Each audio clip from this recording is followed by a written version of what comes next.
muita satisfação, reiniciamos o primeiro ciclo de encontros, educação e formação em tempos e cenários de pandemia. Iniciativa conjunta do Grupo de Estudos e Pesquisa sobre Escola Pública, Infâncias e Formação de Professores, o GPPinfor, e do Grupo de Estudos e Pesquisas e Formação Profissional Docente, o PRODOC. Essa ação conta também com o apoio do Centro de Formação de Educadores da Escola Básica, CEF, órgão complementar da Unifesp, campus Diadema. Como hoje temos pessoas novas que não estavam nas semanas passadas, cabe uma rápida apresentação dessa iniciativa. Eu sou Jorge Barcelos, professor do Departamento de Educação da Unifesp, líder do GPPinfor. Farei a mediação do encontro de hoje, junto com o professor João do Prado Ferraz de Carvalho, chefe do Departamento de Educação da Unifesp, pesquisador do GPPinfor. Essa iniciativa, primeiro ciclo de encontros, educação e formação em tempos e cenários de pandemia, tem como objetivo promover o diálogo com educadores, graduandos, pais de alunos e outros interessados no tema, para que possamos, de forma dialogada, identificar impactos da pandemia no âmbito da educação e, de posse desses reconhecimentos, ponderar e construir caminhos que possam contribuir no enfrentamento dessa situação de emergência sanitária, que é social, que estamos vivendo. Após os encontros das semanas passadas, recebemos muitas mensagens de participantes dos eventos, saudando a pertinência de discussões desenvolvidas. Isso demonstra o papel da universidade pública na busca do fortalecimento de suas relações com a escola pública. O primeiro ciclo de encontros, educação e formação em tempos e cenários de pandemia, se organiza em 5 encontros. O de hoje, 8 de maio, abordará experiências educacionais de professores dos anos iniciais e finais do ensino fundamental. No dia 15 de maio, abordará experiências educacionais de professores do ensino médio, com os convidados professora Osani Martiniano de Souza, diretora de escola pública em Guarulhos, e o professor Humberto Andrade Pinto, professor do Departamento de Educação e pesquisador do GPPinfor. No dia 22 de maio, abordará as experiências educacionais de professores do ensino superior. Teremos como convidadas as professoras Ana Carolina Colazziopo e a professora Valéria Esperducci, coordenadora geral da Universidade Aberta da Unifesp. A professora Ana Carolina atua na rede privada do ensino superior. Essa sessão de hoje, que trata da experiência de professores do ensino fundamental, está sendo gravada e será disponibilizada na página da Unifesp. Os vídeos das 2 sessões anteriores já estão disponibilizados para o acesso na página do campus Diadema. Para a conversa de hoje, contamos com o professor Felipe José do Nascimento Henrique, pedagogo, atualmente é mestrando no programa de pós-graduação em educação da Unifesp e atua como professor nos anos iniciais do ensino fundamental, na rede pública de São Bernardo do Campo. Professor Rodolfo Rafael de Souza de Oliveira, historiador, atualmente é mestrando no Prof. História da Unifesp e atua como professor nos anos finais do ensino fundamental da rede pública do município de São Paulo e no ensino médio na rede estadual de São Paulo. Contamos também com o professor João do Prado Ferraz de Carvalho, chefe do Departamento de Educação e pesquisador de GPPinfor. Agradeço a presença de todos e os saúdo. A dinâmica adotada será com o início com as palavras do professor João, apresentando algumas ponderações iniciais. Depois passamos a palavra para os 2 convidados que farão suas exposições, e ao término dessas exposições, entrarão outros 2 comentadores, já combinamos com eles, que foram instigados a trazer suas contribuições. Professora Vanessa Lidiane Bezerra, que é professora da Rede Municipal de Guarulhos, e o professor Anderson Gabrielon, que é professor na Rede Municipal de Santo André. também os saúdo. Após essas manifestações dos professores, abriremos para as indagações, comentários e assim por diante. Nesse item, a abertura para indagações, comentários, a professora Itali Sericato acompanha o chat no qual podem ser enviados comentários e perguntas que os convidados responderão no que for possível ao final das exposições. Né? A professora Itali deseja fazer o uso da palavra? Algum recado? Olá, boa tarde a todos e todas. Ao final, né, como disse o professor Jorge, eu estou aqui cuidando do chat, é só vocês mandarem os comentários, as perguntas, e aí a gente faz o encaminhamento para os nossos convidados de hoje. Obrigado. Feitas as explicações, passo então a palavra para o professor João do Prado para suas ponderações iniciais, tentando aí colocar, situando o tema. Muito obrigado, professor. Bom, eu agradeço, Jorge. Obrigado, boa tarde a todos. Eu vou fazer uma fala breve, assim, problematizando algumas questões relacionadas com o tema desse nosso evento. Eu intitulei aqui, em homenagem a um dos maiores historiadores ingleses, né, e um fundamental na minha formação, o Eric Hobsbawm, que nós, inspirado, portanto, no Eric Hobsbawm, diríamos que nós estamos vivendo a era das incertezas, né? Ele que criou a era das revoluções, a era do capital, a era dos extremos, e etc. Então, estamos, hoje, até tem um texto dele que fala um pouco disso, antes de falecer, em 2012, dos tempos de incertezas. Assim, vivemos a era das incertezas, né? Nesse sentido, pensar a educação em tempos de incertezas e pensar tempos, espaços, cenários, né, em contexto de pandemia, como é o objetivo do nosso ciclo, é extremamente desafiante e difícil, né, mas urgente, necessário, né? É o papel da universidade pública, o papel dos professores da escola pública. Isso tem se materializado aí nos nossos eventos com a aceitação que tem tido. Penso que o caráter singular desse momento que vivemos exige primeiro que seja reconhecida, né, a crise humanitária pela qual passamos e vivemos nesse contexto tão grave, né, e que sejamos capazes, nesse contexto, de afirmar categoricamente, né, diante de uma crise humanitária tão grande, que devemos priorizar a vida. Né, a vida é a prioridade. Diante de tantas incertezas, penso que essa deve ser a nossa maior certeza, deve ser o nosso guia, priorizarmos a vida. Por isso, pergunto, né, sem ter uma resposta e querendo dialogar com os colegas, qual é o papel da educação básica, da escola pública, né, de educação básica, hoje discutindo aqui os anos iniciais e os anos finais do fundamental, qual é o papel da escola pública nesse contexto? Né? Como ela pode se relacionar com essa prioridade que se torna a vida nesse momento? Não é? Qual é o papel da universidade pública nisso?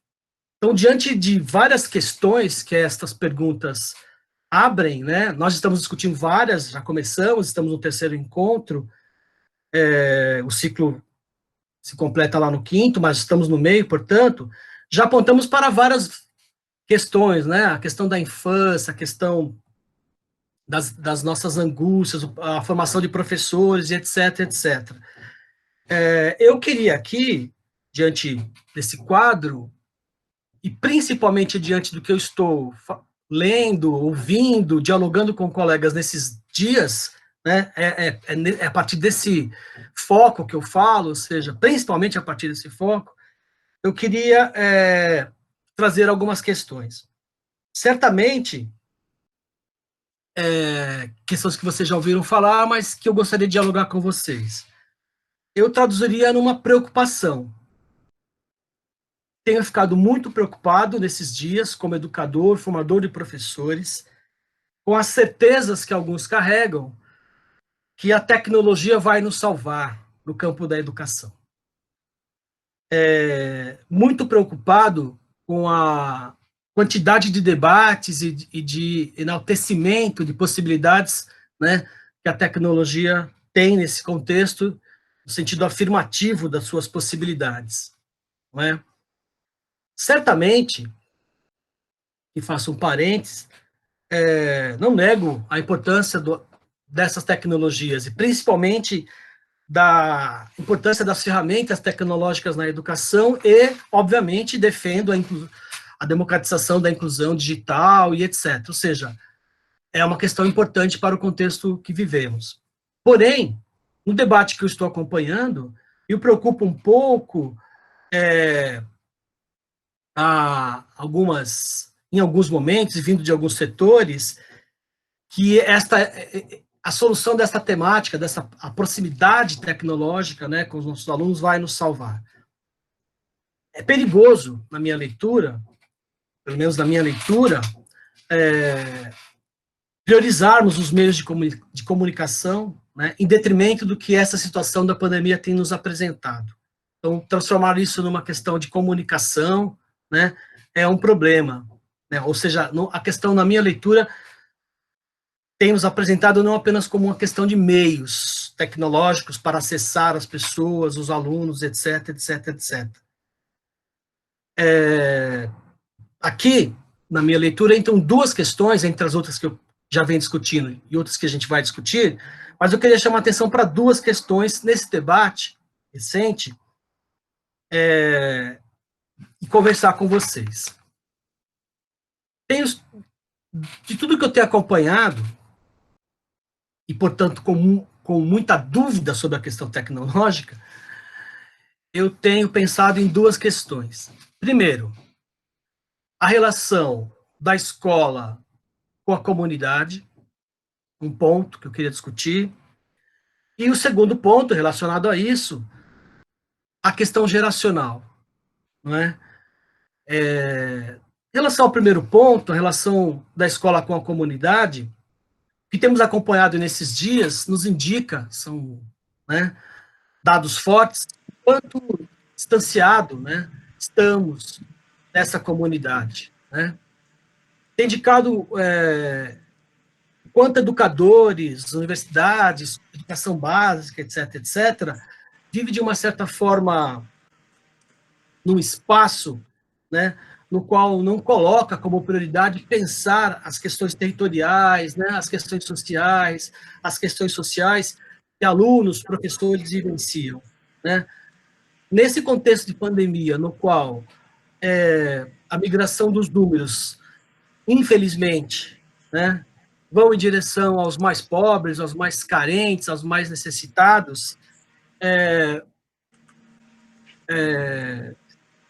na minha leitura, é surpreendente a surpresa de alguns, né, com a dificuldade que esses setores têm de trabalhar essas questões, a escola funcionar para esse sujeito. Então, o crescimento da pandemia, né, nos arrabaldes da cidade, nas periferias, tem indicado as dificuldades da escola que estavam praticando até então se aproximar das questões, das necessidades dessas comunidades, né? Numa primeira perspectiva. São, como nós sabemos, estudamos isso, efeitos do ultra-neoliberalismo que tem sido praticado nos últimos anos, mas que a pandemia, né, nos com uma clareza e, infelizmente, na relação entre a vida e a morte. Então, eu queria pensar com essa questão da relação escola-comunidade nesse contexto de pandemia e qual é o nosso papel, o que devemos fazer. A segunda questão, dentre várias outras, eu escolhi aqui duas, é a questão geracional. Né? Assim como nós discutimos no encontro passado, né, com a fala da professora Célia e de outros colegas, e que a questão da infância foi centralizada, né, ela foi fundamental, um acerto, né, infelizmente, a questão geracional, ela não tem um caráter, digamos assim, não tem a importância que deveria ter quando nós vamos discutir fundamental, ensino médio, ou seja, poucas vezes discutimos adolescência, juventude na formação de professores, né? Então, a categoria geracional, ela parece que desaparece, né, depois da infância, né? Então, e criança, falamos na educação infantil, com concepção de infância, isso é muito presente na formação, né? Pedagogos, principalmente. E aí, quando vamos para as licenciaturas, parece que a categoria geração some, né? E aí nós temos apenas alunos e alunas e nós não temos mais adolescentes e uma juventude. Então, eu queria me perguntar, nesse conceito de pandemia, como essas questões estão sendo vivenciadas por essa geração, né? Nesse contexto de incertezas. Se o papel da escola é pensar no futuro, né? A escola tem que ter um projeto. Qual é o projeto da escola nesse contexto de pandemia para a geração que está à nossa frente lá no ensino fundamental, né? Falo de tudo, mas hoje nós vamos discutir basicamente o ensino fundamental. Então, acho que abrir um diálogo, né, com os educadores sobre essa questão geracional é fundamental, né? Eu acho que precisamos, mais do que urgente, esse debate. São só problematizações, então vou caminhando aqui nesse sentido, eu já estou na metade. Enfim, como provocação, o que estou propondo é que, diante da suspensão de nossas certezas, já que vivemos uma era de incertezas, aproveitemos esse tempo de suspensão aí, de um tempo em compasso, em descompasso, para nos aproximarmos de algumas questões que já estavam presentes, mas que certamente agora deverão se dar de outras formas, né? A produção da escola pública, né, da vida social dos sujeitos que produzem a escola pública diante de um contexto de pandemia, né, deve ficar na preocupação, digamos, assim, tecnológica, de como nós conseguimos trabalhar os currículos prescritos, né, e, portanto, cumprir o nosso papel. Será que é isso que exige nesse contexto tão complexo, né? Enfim, em relação a essa questão, como eu disse, é uma problematização, né? Eu tenho como uma certeza, apesar do contexto ser de incerteza, e superadas as dificuldades tecnológicas, nós não superaremos as dificuldades outras que eu estou apresentando aqui. Portanto, estamos falando de uma demanda maior, não é?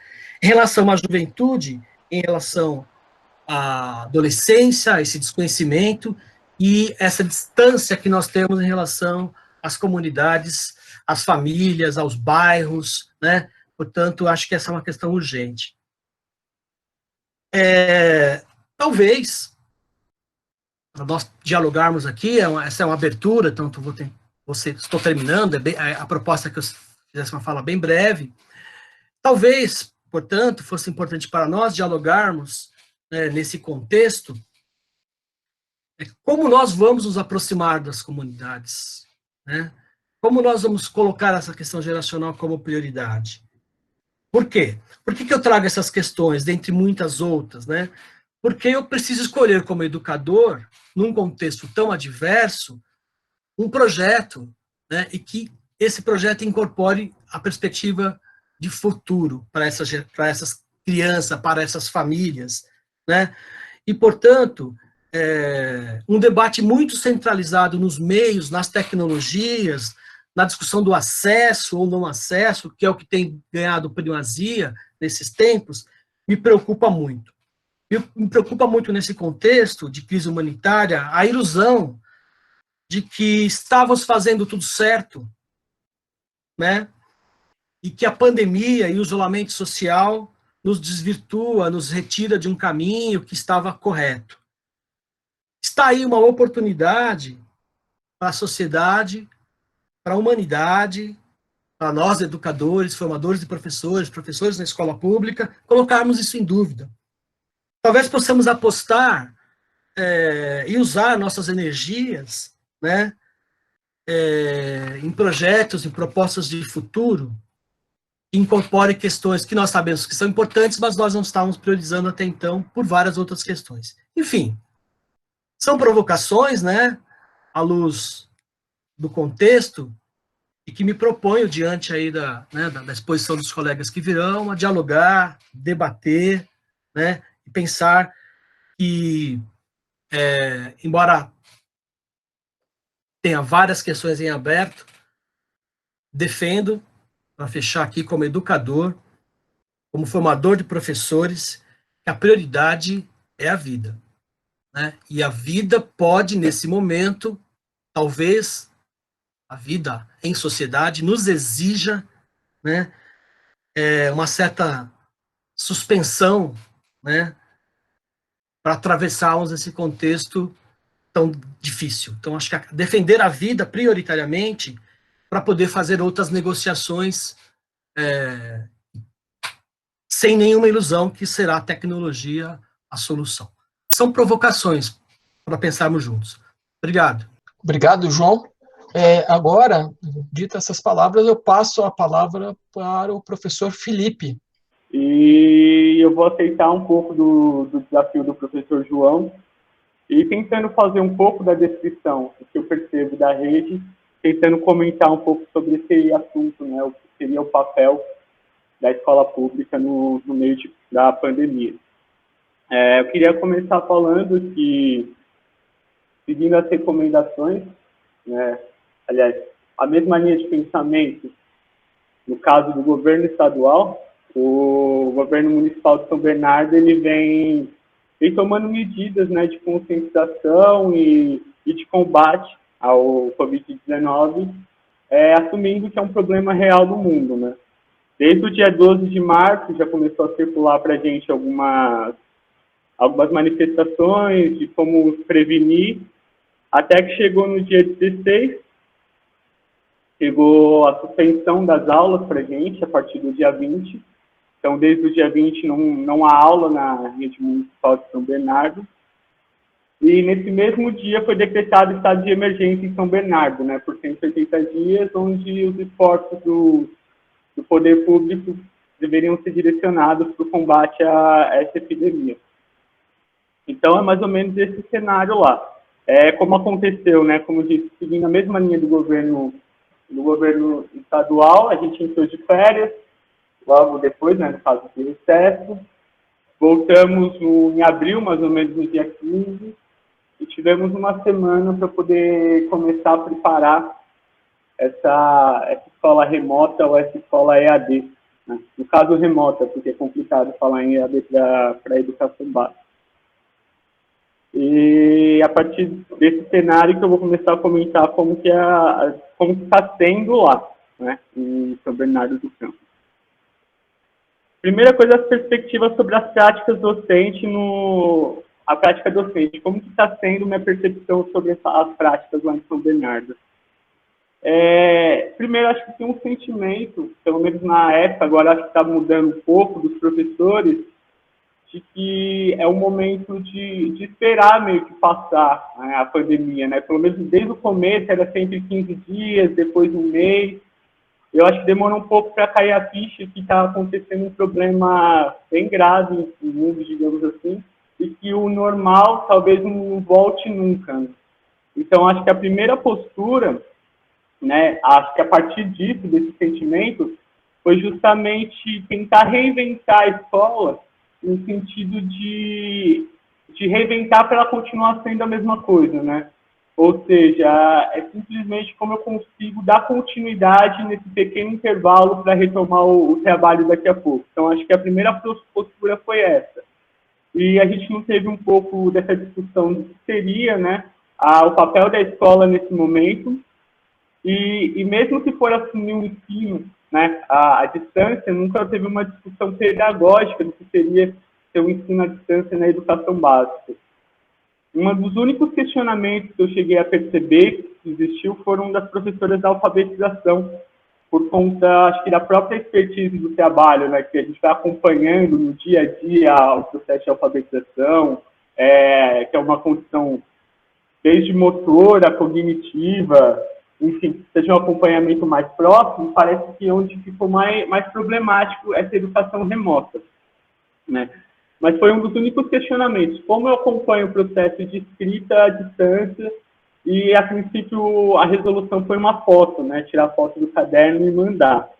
Então, acho que é mais ou menos nesse sentido que começa, né, que a gente vai pensando, né, enquanto coletivo do corpo docente, quais são as perspectivas do ensino fundamental, né?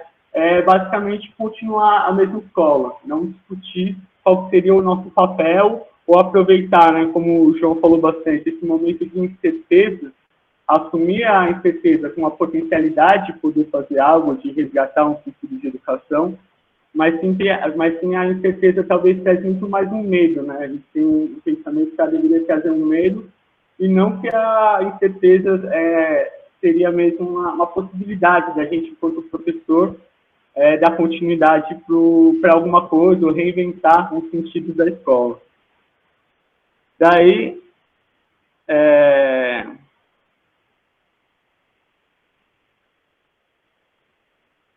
em relação também a essa questão de como a gente pensa pedagogicamente, o que aparece muito são questões pragmáticas, né? De como dar acesso à educação, ou seja, insistir em continuar essa educação de alguma forma, insistir em continuar esse ano letivo, e como atingir todo mundo, que no caso, como vai ser uma educação à distância, principalmente via internet, como atingir todos os alunos. Eu acho que as principais preocupações de fazer o ensino fundamental seria nesse sentido, né? Como que eu disponibilizo atividades para todo mundo, principalmente para quem não tem acesso à internet. Daí entra a questão, né, eu vou falar um pouco do que são essas indagações sobre o uso de tecnologia e formação inicial, né, dos professores. Eu acho que tem duas coisas, né? Primeiro, eu acho que não tem discussões no sentido pedagógico do que seria uma educação à distância na educação básica, né? Essencialmente, né, a proximidade, né, uma educação para o coletivo, uma educação para a convivência pública, se tendo esses princípios, por exemplo, seria possível fazer essa educação à distância. Então, esse tipo de educação, o que é EAD e como seria depois didático-pedagogicamente, como organizar essa educação, a gente não se discute, a gente não sabe fazer EAD e não se discute. Eu acho que até os governos pararam de usar o termo de EAD e usar mais educação remota, né, conotando mesmo esse sentido de que o papel da escola é continuar sendo ela mesma, só que à distância, porque não pode ter o contato, né? Sem entender talvez qual que é o paradoxo, a contradição dessa educação básica à distância e tentar contornar, né, esse fazer educação nesse momento a partir dessa perspectiva. Então, eu acho que para pensar a formação do professor nessa relação, né, uma formação continuada, a gente não pensa muito pedagogicamente ou didaticamente no nosso papel, né, nessa educação à distância que a gente tem que fazer de qualquer forma, né, nesse acolhimento dos alunos, talvez. Mas sim, mais no sentido de letramento digital mesmo, né, de entender que ferramentas tem disponível que eu consiga transformar a sala do meu aluno numa sala de aula. Por exemplo, qual aplicativo é uma lousa, qual aplicativo eu consigo colocar minha imagem lá para o aluno assistir, qual aplicativo que eu consigo colocar teste, qual aplicativo que eu consigo fazer videoconferências, como que eu crio um e-mail, como que eu faço isso ou aquilo. Então, a nossa formação, eu penso que é muito mais nesse sentido, né?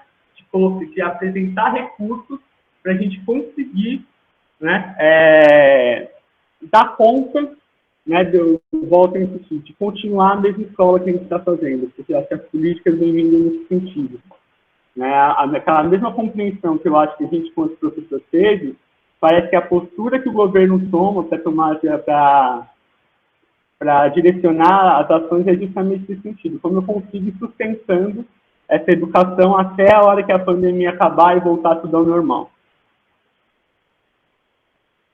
Então, nesse sentido, né, basicamente, nossa formação digital é como usar o Google Class, né, e quem é responsável principalmente por isso, né, são o que a gente chama de PAPPs na escola, que é o que eu sinto, né, na verdade eu não sei, mas que ficam indicando essas ferramentas e fazendo tutoriais para a gente, porque ao contrário do que aconteceu em outras vezes, em São Bernardo a gente não tem um sistema para uma sala de aula, um ambiente virtual para os alunos, né?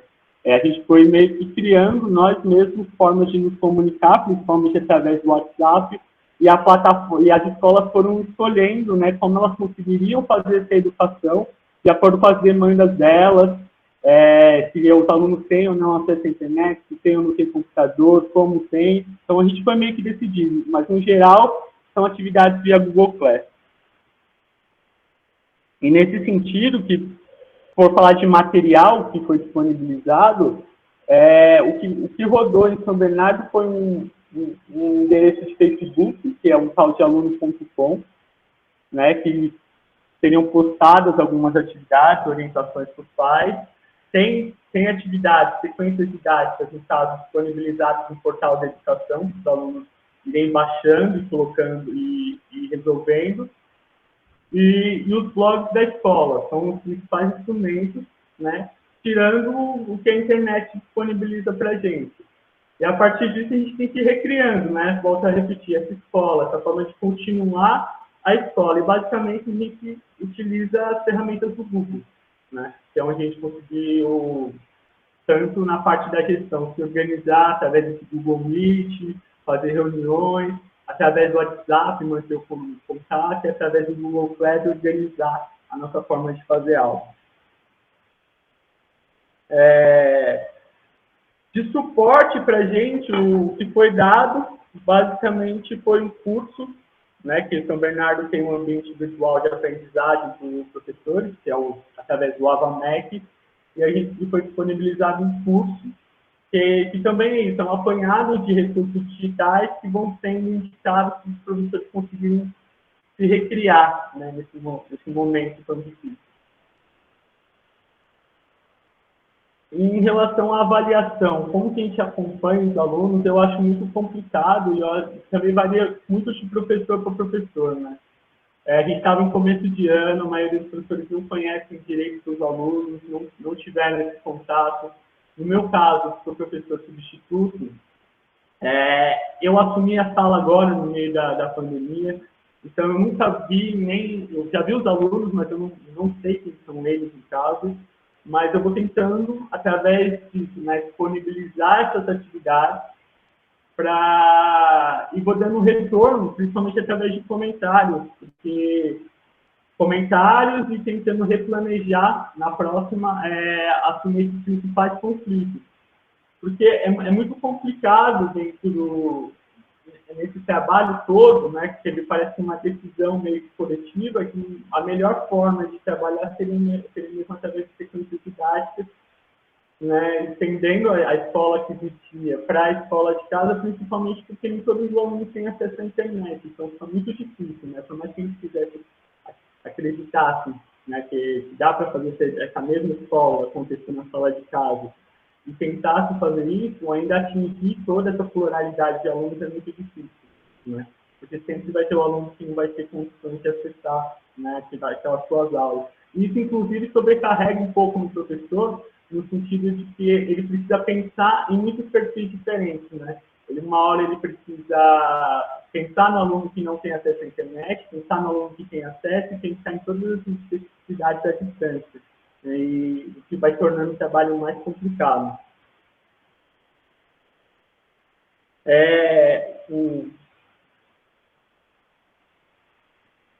E eu sinto muito, assim, que dentro da equipe, o que a gente vai acontecendo é uma postura muito de blindagem, né? A gente vai se blindando, né, conforme a gente para a gente continuar o trabalho de certa forma.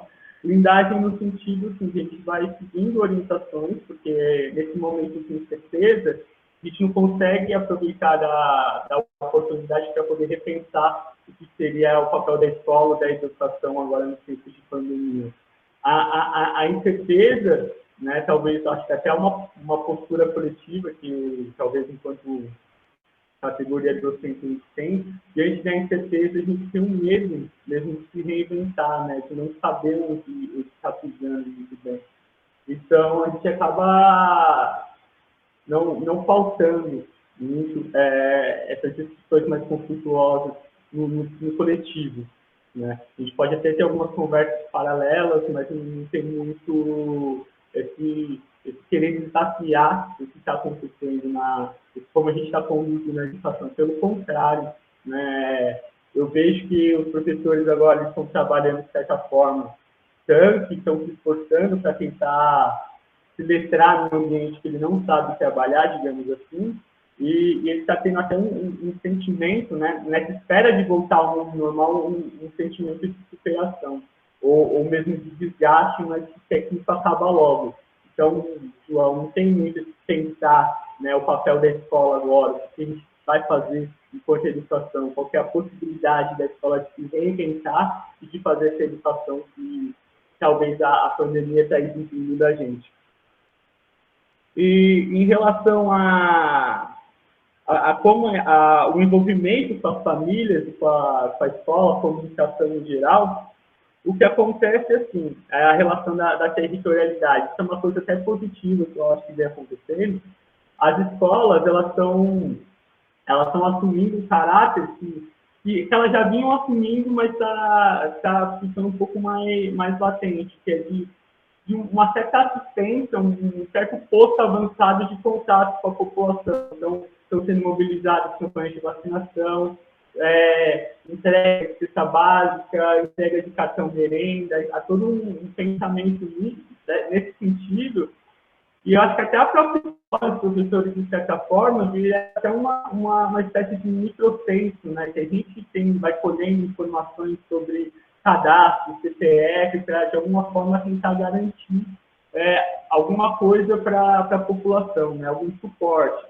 Só que isso nunca parte da escola em si, né? Quando a gente tenta mapear o que tem de nossos alunos, nunca é uma preocupação saber se a renda caiu, se está faltando alguma coisa, se tem gente passando fome, tem isso ou aquilo. Normalmente isso vem do governo, né? A gente faz esse pequeno centro, normalmente vai cuidar o redor por conta de uma diretriz que chegou do governo, mas dentro da escola eu acho que ainda, agora está caindo um pouco a ficha, mas eu acho que a gente ainda tem um pouco esse sentimento de que vai passar, agora que está começando a mudar um pouco, talvez os professores comecem a repensar um pouco, que continuar essa escola, ela é meio complicada nesse período, né? Talvez não é uma questão de se reinventar nesse sentido, né? Ter uma consciência nessa reinvenção. Porque o que eu penso também muito é uma confusão que vai ter em relação à tecnologia, que o João falou, é justamente isso, né? Há uma confusão de que tecnologia da informação e educação é sinônimo de EAD. Então, quando a gente vai se reinventando, entre aspas, e utilizando essas ferramentas, a gente vai criando um sentimento de que a escola está tirando algo de bom, né, dessa epidemia. E eu vejo justamente o contrário, né? Primeiro que educação básica não se faria distância, e isso não impede que as tecnologias e as plataformas, os suportes sejam integradas à educação. E acho que para finalizar, desculpa, não sei se eu tentei, então, de falar tudo que eu estou pensando um pouco, mas para finalizar, eu queria falar que, pensando, tem um depois, né, dessa pandemia, e como vai ser, e como a escola seria, eu acho que ela vai se reinventar justamente no sentido de evidenciar um pouco mais essa necessidade da convivência próxima e material das pessoas, né, porque esse distanciamento, eu acho que é ao contrário do que vem se dizendo, que vai, talvez mostre para as pessoas que essas relações à distância talvez funcionem. Eu acho que a escola vai ter um centro, vai precisar novamente levar as pessoas ali para poder reconviver novamente no coletivo, né? Ontem teve uma situação bem marcante que minha irmã, né, de 7 anos, ela me ligou chorando, dizendo que estava com saudade e tal. E isso mostra que o mundo, né, tá trazendo para a gente também, né, essa necessidade da gente conviver próximo, talvez seja uma forma de reinventar, né, a escola nesse sentido, no sentido mais para a convivência pública e resgatar uma educação seja mais solidária, Obrigado, Felipe, pelas suas palavras, né? A nossa ideia agora, vamos ouvir o professor Rodolfo e depois ainda os outros colegas, e aí a gente abre, então, para fazer aí as nossas ponderações, a nossa conversa um pouco mais aberta. Muito obrigado. Professor Rodolfo. Então, já fui aí apresentado, mas só relembrando, né? Meu nome é Rodolfo, eu sou de Mogi das Cruzes, mas trabalho na rede estadual de ensino, né, com ensino médio, e na minha cidade, Mogi das Cruzes, e trabalho na rede municipal de ensino de São Paulo também, né, no Itaim Paulista, que é principalmente do que eu vou falar aqui, porque é do Ensino Fundamental 2, né, também agradecendo ao convite aí, né, de participar desses encontros, acompanhei os outros, estou achando bem interessante aí. E faço uma pesquisa agora no Prof. História, também na Unifesp, né, a nível de mestrado. Então, assim, eu acho que antes de falar sobre a experiência em si, né, de ensino e de como a gente está trabalhando nessa quarentena, me parece ser interessante falar de que lugar, o lugar onde eu trabalho em São Paulo, né? E o lugar onde eu trabalho em São Paulo é no extremo leste, no Itaim Paulista, né? Não sei se todos que estão ouvindo aí conhecem o Itaim Paulista, né? Eu vou tentar sintetizar mais ou menos o que é ele e o que representa trabalhar lá nesse momento, né? O Itaim Paulista está no extremo leste de São Paulo, ele faz divisa com Itaquá, né? É bem na pontinha mesmo da Zona Leste, faz divisa com Itaquá, com Ferraz, é bem próximo a Guarulhos. E assim, se a gente observar alguns dados do Itaim, a gente pensa como é preocupante a atual situação. Lá é sempre uma situação preocupante, né? O extremo leste, né, que passou por processo de migração aí durante uma boa parte do século XX, mas bem acentuada nos últimos 30 anos, principalmente nessa região onde eu trabalho. Então, por si só, já não tem lá uma grande estrutura, né? E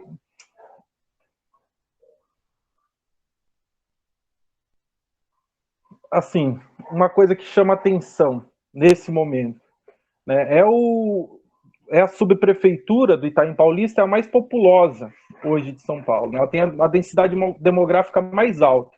Como a gente sabe, está ouvindo falar aí bastante, né, é um dos fatores maiores de risco nesse momento do coronavírus e tal. Né? O espaço residencial também é menos da metade do resto da cidade, né? Então você tem 11,3% dos municípios que tem mais de 3 moradores por dormitório, né? Que também é um outro fator que a gente vê agravante nesse momento, né? Tem cerca de 30% das pessoas vivendo em áreas de vulnerabilidade, também preocupante. Por um outro lado, tem uma população jovem, né? Cerca de 25% da população da região é de 0 a 14 anos, né? E tem um número abaixo de idosos, que assim, nesse momento parece até assim, por um lado interessante, porque você vê, né, que tem uma população jovem que sofre menos com o Covid e tal, mas tem um lado trágico que você tem um número bem menor de...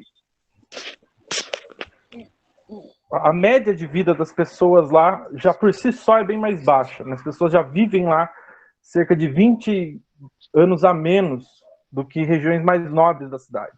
E agora a gente está vendo que esse número de idosos, que é pequeno, possivelmente vai sofrer mais um abalo ainda, né, junto ao Covid. Né? Não tem tanto oferta de trabalho formal, então muitas pessoas trabalham na informalidade, né, a grande maioria das pessoas, né, são quase 400 mil habitantes hoje lá, e tem uma oferta de cerca de 27 mil empregos formais, então a gente pode imaginar o número de informais que existe na região, né, e que estão sofrendo muito nessa condição também. Né? Tem um número bem mais elevado do que a média da cidade, o dobro. Né? Na cidade de São Paulo, hoje, por exemplo, se a gente for pensar no deslocamento de casa a trabalho das pessoas, é uma média aí de 21% das pessoas leva 1 hora, né, só para se deslocar da casa até o trabalho.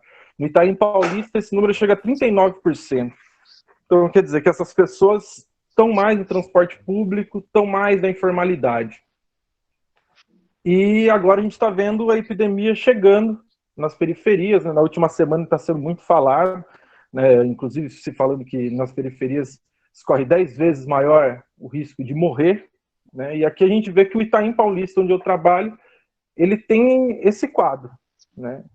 Então eu acho que esse contexto de exclusão histórico já dessa região, agora tem um contexto que vai piorar. Daí a gente pensar, né? O professor João fez aí a provocação, a questão de pensar qual o papel da escola pública, né, frente a isso, né? Eu acho que é uma coisa que tem que ser mais pensada ainda quando a gente fala dessa região onde eu trabalho.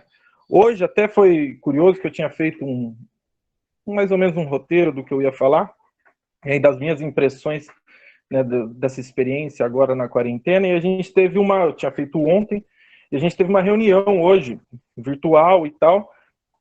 Em partes, fiquei até feliz que perceber que meus colegas, boa parte, têm impressões semelhantes à minha, né? Que é a gente pensar o que a gente pode fazer frente a isso, vendo que lá é uma área de muito risco, né? A gente não sabe o que a gente vai encontrar quando a gente voltar, né? A gente não sabe o que está acontecendo lá. A grande maioria dos professores não moram na região, né? Muitos são de Mogi, de Suzano, de Itaquá, de Arujá. Então a gente não está vivenciando o que está tendo lá. Mas eu fiquei feliz em ver que vários estão percebendo que, assim, é uma situação bem complexa, né? E pensando o que a gente pode cobrar desses alunos, o que a gente pode falar frente a essas condições, né? Então, assim, na prefeitura, o que está sendo pedido para a gente fazer, né, na verdade, desde a segunda semana de abril, se eu não me engano, a gente retornou, né, entre reuniões pedagógicas e tal, começou no contato virtual, aí tentando contato virtual com os alunos na semana do dia 13, e as nossas ferramentas de trabalho lá são as apostilas trilhas de aprendizagem, né, que eles estão entregando, ainda não chegou, né, desde aquele período, né, já vai aí para um mês e eles não estão recebendo ainda, que é o cerne, é o que está sendo passado para a gente, que é o cerne do trabalho. A gente, na verdade, tem que criar atividades complementares a essa apostila que vai ser entregue para eles. Ela já é disponível em PDF, mas, assim, já deu para perceber que os alunos não estão tendo muito contato, né? E a ferramenta de comunicação com os alunos para dar essas atividades complementares é principalmente o Google Classroom, né? Então, e sendo bem frisado que são atividades complementares, né, o que a gente vai fazer. Eu sou professor de história, né, como eu disse, as apostilas têm poucas questões de história, eu tenho 7º anos e 9º anos esse ano, e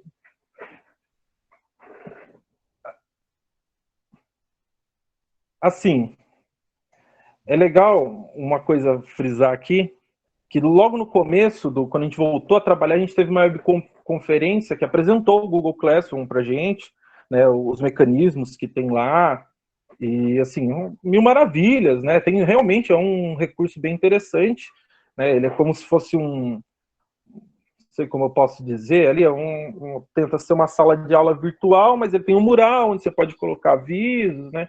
Tem espaço para você pôr as atividades e tal. Só que agora que a gente começou a trabalhar, né, a gente começa a ver o quão complicada é a situação, né? Porque você tem muitos recursos ali, daí você acaba tentando explorá-los, né, para falar com os alunos, daí a realidade, essa realidade que eu tentei expressar mais ou menos ali, não sei se consegui ser muito claro, né, para quem não conhece a região, ela começa a vir à tona para a gente, né, porque você vê, primeiramente a prefeitura não disponibilizou a internet para os alunos, né, então até por isso que eu acho que ela entrou nessa questão que o Felipe tinha comentado também lá em São Bernardo, né, de não falar que é EAD, ensino remoto, né, porque afinal eles não estão dando subsídio, né, então assim, fica aquela coisa, olha, nós vamos dar um complemento pela internet, né, e agora a gente vê, trabalhando com os alunos, que isso está pegando, né, porque assim, eles estão dependendo da internet deles, boa parte, hoje mesmo,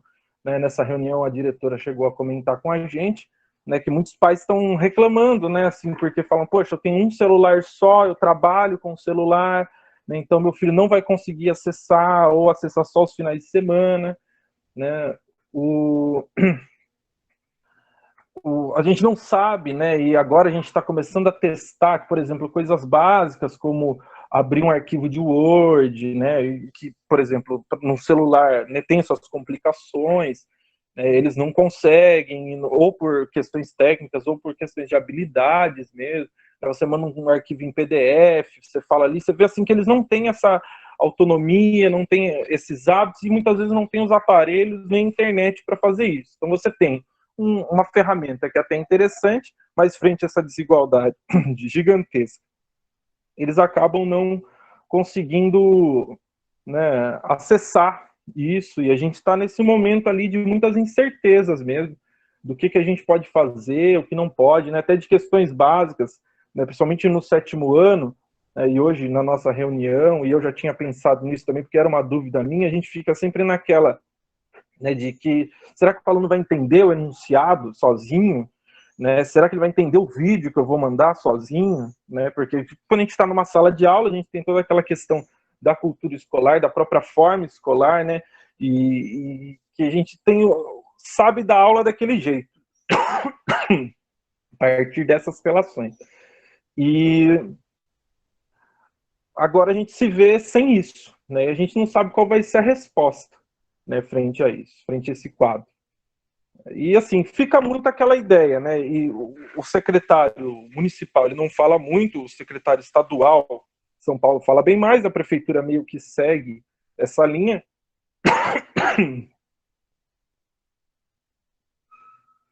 Mas uma coisa que foi levantada até em outros encontros, e que a gente vê muito no discurso, é a questão de um ensino ali compensatório depois, né? Ah, não, a gente passa agora o que der, quem puder acessar, acessa. Quem não puder, faz o livro, que é bem simples, né, em si, o trilho de aprendizagem que vai ser entregue para eles, e depois a gente corre atrás, faz uma sondagem, vê o que pode fazer. Nesse contexto, né, eu falei um pouco mais do material didático, da situação dos alunos, tem a situação dos professores. Né?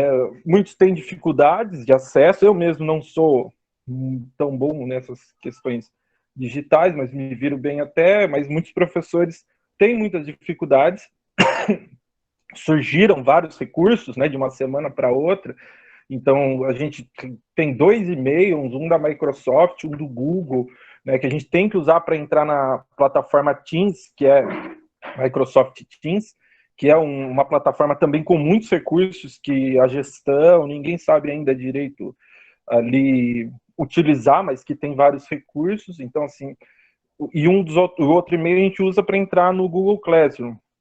Então, assim, jogaram todas essas ferramentas e a gente está ali tentando se adaptar. Quem tem mais facilidade acaba conseguindo desenvolver mais, quem tem menos acaba conseguindo ficar ali, né, tentando fazer o que for possível. Né? Então, e isso acaba gerando até uma sensação de culpa, muitas vezes, nos professores, né? De pensar assim, poxa, será que eu estou conseguindo fazer? Será que eu não estou conseguindo? Né? O que eu posso oferecer para o aluno? O que eu não posso? Né? É uma situação bem complicada, que envolve outros anseios também, como a questão da possibilidade de corte salarial, de paralisação das evoluções funcionais, são muito importantes na prefeitura, né? Da chegada de uma implantação do EAD, né, de vez. Então, assim, o professor fica, né, assim, a meu ver, perdido em meio a tudo isso, tanto para exercer o que lhe foi passado, né, quanto com os seus anseios profissionais mesmo, de sobrevivência, né, de salário e essas questões todas. Frente a esses anseios aí, professor-aluno, tem a questão da avaliação, né, que é uma dúvida muito grande, né, do que vai ser feito, né, por parte dos professores. No caso da minha escola, me parece que a gente não está pensando muito em cobrar os alunos, né, e tudo mais, mas conheço de outras escolas, ou na própria rede estadual, que fica muito aquela coisa, poxa, como que a gente vai passar atividade, a gente não vai poder cobrar nota do aluno, né, por essa questão da cultura mesmo, né, escolar, de você cobrar e tal, só se cobrasse o que o cara vai fazer, né, e que, assim, a meu ver, né, é uma discussão que nesse contexto aí de pandemia, num lugar, por exemplo, como está em Paulista, mas não só lá, quando a gente vai ter um trauma social gigantesco, já está tendo, a gente ficar pensando nessa questão da avaliação, de cobrar se vai dar nota vermelha ou não, é uma coisa muito comezinha, né? Muito até tola, na minha opinião. Mas é uma coisa que pega muito, que é muito forte em muitas culturas escolares, em muitas escolas, né? Essa cultura da punição pela nota e tudo mais. E isso sem condições nesse contexto remoto. Então, assim, a nossa comunicação é uma coisa que eu acho, assim, bem complicada, né? O João levantou essa questão da relação com a comunidade, o Felipe também comentou, é que, assim, para mim, isso demonstrou, esse momento aprofundou problemas que a gente já tinha e que tentava enfrentar, né? Eu achei engraçado quando, no encontro anterior, quando se falou do Fundamental 1, né? Que as professoras do Fundamental 1, elas já têm um contato mais forte, geralmente, com as famílias, né, com os pais, né, com os alunos, aquela coisa toda. Nós, no Fundamental 2, geralmente a gente consegue, às vezes, estabelecer um contato um pouco mais próximo com os alunos, mas com os pais, né, e por meios remotos, né, assim, não se costuma ter muitos contatos. E nesse momento isso aflorou muito mais, né, porque a gente fica extremamente distante, né, dos alunos, da comunidade, né, quem faz mais essa ponte é a gestão. Né. Na minha escola, por exemplo, a gestão acho que vem fazendo um trabalho interessante, vem correndo atrás, aí, né, fez um Facebook da escola, fica procurando por telefone, contatos por telefone, por SMS, chegou a visitar, né, comércios abertos no bairro para colocar informes e tudo mais, mas assim, fica essa relação de uma busca de uma ponte que já, a meu ver, no mundo ideal já deveria existir, né, que seria um contato mais próximo com a comunidade, com os pais, né? Então, como a gente não conseguiu estabelecer isso tão fortemente, né? Então, assim, a gestão ainda consegue um pouco mais, mas eu, enquanto professor, me sinto, nossa, extremamente distante nesse momento da comunidade. A gente fica sabendo por fora. E, por exemplo, a plataforma que a gente tem de oficial de comunicação com os alunos é o Google Classroom, né, que eu já citei, tentei explicar um pouquinho como funciona. Mas, assim, a comunicação por ele é muito limitada. Né? Então, o aluno consegue mandar pelo menos até agora, pelo que a gente explorou, né, uma pergunta, como é que vai fazer essa atividade, como é que não vai. Mas, assim, você não tem uma resposta, né, um diálogo com eles, né, e para saber da realidade do que está acontecendo ali, o que é muito complicado. Daí entra-se nos anseios que eu já citei, né? Por exemplo, eu mesmo passei uma atividade, as atividades que eu passei, na maioria das vezes, 3 alunos responderam e me mandaram atividade, né? 4, então a gente fica nesse tatear aí, tentar esse contato, uma vez que a gente já não tinha, né, meios ali de comunicação fora sala de aula, fora escola. Então, eu acho que é mais ou menos isso. Obrigado aí pelas colocações, né? Vamos então agora, dando continuidade, ouvir a professora Vanessa Bezerra, professora da Rede Municipal de Guarulhos, que vem para comentar um pouco à luz das suas experiências. Professora Vanessa. Boa tarde a todos e todas. Eu sou professora em exercício, já passei pela educação infantil, fundamental, gestão aqui na Prefeitura de Guarulhos, e agora sou professora da rede. No momento eu estou com uma sala de educação infantil, mas nesses anos passados estive no ensino fundamental 1. Mas eu gostaria de concentrar minha fala no movimento que tem ocorrido essa semana na nossa rede, né, que é a retomada do ano letivo. E eu queria primeiro pontuar algumas decisões aqui da gestão do município em relação à educação. Uma das propostas que estão sendo realizadas é o programa Saberes em Casa, que oferece cerca de 1h30 de atividades via TV ou plataforma ou por YouTube. Então, nessa 1h30, as crianças têm ali acesso à contação de história, uma cantiga, né, para os educandos da EJA têm uma aula teórica ali de determinado assunto, né, e as artes educadoras se revezam ali, fazendo alguma performance, alguma coisa assim. Então, a gente retomou o ano letivo desta maneira. E para nós, funcionários, né, da Secretaria de Educação, tanto cozinheiros, né, o pessoal de apoio administrativo, todos estão inseridos numa plataforma para estudar a proposta curricular do município. Então, a gente começou essa semana de ambientação. Nos próximos dias, nós teremos 2 atividades por dia para serem cumpridas no teletrabalho, né, como forma de teletrabalho. Então, isso, iniciamos a semana com essas notícias. E aí, ontem, chegou um memorando do secretário de Educação, assim, que no meu entender é chamando cada um a sua responsabilidade, né? A interpretação que eu fiz do documento é essa. No que consiste esse documento? O documento em si não desconsidera a situação de pandemia, né? Todo, assim, um contexto social, econômico e tal, né? Não desconsidera de maneira nenhuma. Mas ele chama cada um a sua responsabilidade, e nisso eu acho que a gente poderia ter uma contribuição aqui para o nosso debate amplo, né, dos nossos participantes aqui. Por exemplo, o documento, ele chama a gestão da escola a responsabilidade, ele diz que a gestão tem respaldo legal e garantia de autonomia para as atividades remotas, então jogou no colo dos gestores escolares, olha, vocês vão organizar as atividades remotas, nós estamos organizando a atividade via plataforma, via TV, e vocês vão organizar na escola, né?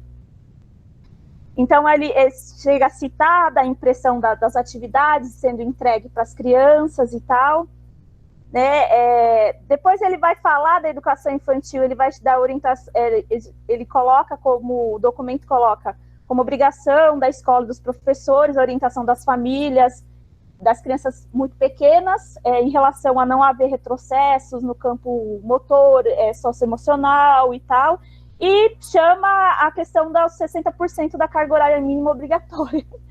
E, pasmem, né? Mas é colocado assim, dessa maneira, os 60% de carga horária obrigatória para a educação infantil.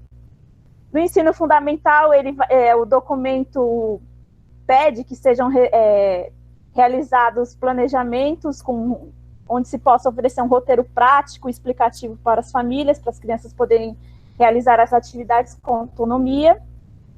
Na EJA, ele traz como determinação, né, a extensão do semestre letivo até o final do ano, então a gente vai, ao invés de 2 semestres letivos, apenas 1, e a conclusão do ciclo 2 para os educandos que estão finalizando, né? O ciclo 2 traz toda uma normativa de como deverá acontecer. Ao final do documento, tem uma expressão assim, olha, não temos todas as respostas, e juntos pensamos melhor. Então, eu queria, além de colocar aqui a minha indignação mesmo com esse documento, né, parece que redigido às pressas, mas se a equipe técnica não tem todas as respostas, como que nós lá na escola vamos ter essas respostas? Como é que a gente vai alcançar esse ensino remoto para 100% das crianças, né? Essa é a minha indagação, né? Por que esse documento colocado dessa maneira, né? E ainda ele acrescenta, né? Garantindo os direitos essenciais dos nossos educandos. Né, de que direitos essenciais a gente está falando em meio a uma pandemia, onde não há sistema de saúde para acolher todos os doentes, né? É uma situação verdadeiramente de guerra. E aí algumas questões, né, que é essa ânsia pela produtividade, né? O ano letivo foi retomado, então bola para frente, vamos que vamos, desconsiderando aí todas as questões sociais que permeiam as famílias, que limitam o acesso, né, à internet, ao contato mesmo. Às vezes a casa tem só um aparelho de celular, né, que precisa ser usado também para outras coisas, né, para outros estudantes da casa, né, essa produtividade, essa busca por produtividade, isso me incomodou um pouco no documento. O cumprimento do ano letivo, né? Em que medida a gente vai conseguir cumprir esse ano letivo, né, gente? são alguns questionamentos que eu me faço como professora e como pessoa, né? Eu tenho auxiliado os meus sobrinhos nas atividades que estão sendo ministradas para eles nesse período, e eu fico me perguntando até que ponto vale a pena a gente ter essa produtividade, a que custo? E produtividade até que ponto? Até que ponto as crianças vão aprender? Até que ponto, né, as famílias vão conseguir realizar, né? Eu tenho um sobrinho que está no primeiro ano e a professora quis fazer a sondagem diagnóstica por WhatsApp. E aí uma das mães, eu acho que muito desesperada, porque não é uma coisa fácil de se fazer, né? E ela mesma escreveu a sondagem e mandou para a professora. E aí a professora teve que explicar que não era... Então, assim, tem toda uma dificuldade mesmo, né, das famílias. E eu não entendo por que essa cobrança por produtividade, se nem mesmo o próprio documento da Secretaria de Educação frisa isso. Não temos todas as respostas. Por que a escola, o educador, precisa dar essa devolutiva tão completa, né, para a produtividade, seja da creche, seja da educação infantil, seja da EJA, seja do ensino fundamental, né? Essa é a minha contribuição, né, de comentar um pouco o que tem acontecido aqui na rede municipal de Guarulhos. Obrigada pela oportunidade de poder falar, de ser ouvida. Obrigado, professora Vanessa.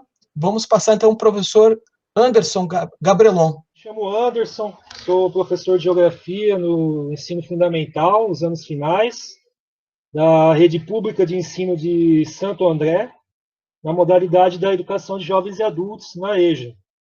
Agradeço a oportunidade em participar desse importante evento, né? Em especial a abertura aí para o comentário. Muito do que os professores Felipe, Rodolfo, João, Jorge e a professora Vanessa disseram, né, guardadas as dimensões, sabemos que impacta, né, se não todas, mas grande parte das redes de ensino.